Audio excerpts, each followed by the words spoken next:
You're in Brazil, and you have an unusual heavenly visitation. Tell me about that. I was preparing, as I do, for the meetings that we do, whether it's in the U.S., Brazil, around the world, but I get alone with God, and I want to prepare myself. I want to get my heart ready.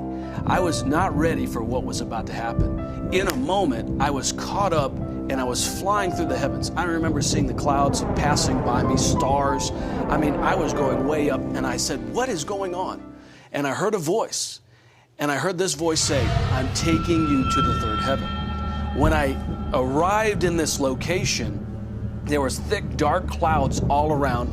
I mean, billowy, dark clouds. And behind these dark clouds was a being of living light. It looked like lightning. And it was moving, and it was alive and luminescent, just powerful. And I could feel the energy of the moment. I was also afraid, Sid. I had so much fear, but it wasn't the fear like Halloween type fear. It was the fear of God. I was aware and connected to the fear of God.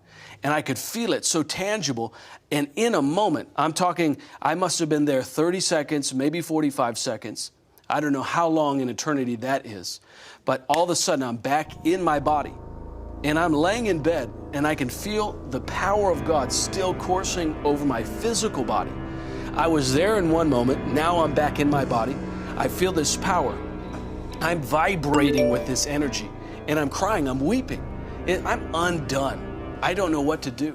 But I go to the meeting that night. I have a team with me. And I say to them, guys, I just had a fresh encounter with God. I want to pray for you. I want to bless you. I didn't really explain anything. I go up on the stage. I'm speaking. And suddenly people are looking at me, pointing at me.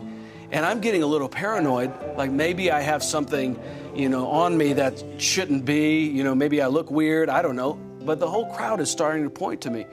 And I'm getting a little nervous. I'm getting a little self-conscious. Someone comes up to me in the middle of the moment and says, they're pointing at you because you're lit up like a light bulb and you're glowing. I was glowing, visibly glowing in the natural. And behind me, the whole wall got filled with gold. It was like golden glitter had just filled the wall, and it was glory. My Bible had been filled with gold. I didn't know what to do. So I stopped the meeting. I said, let's pray for the sick. So that's a good thing to do. I mean, where do you read about what to do when these type of things happen? I just went with whatever was in my spirit.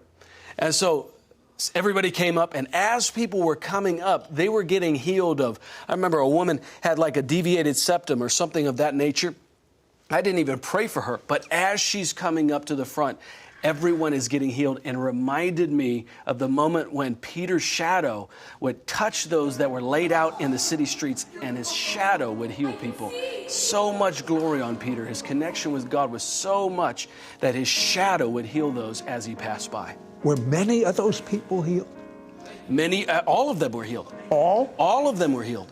That's the thing. We went through every single person, and by the end, we weren't even praying for people, and people were getting healed.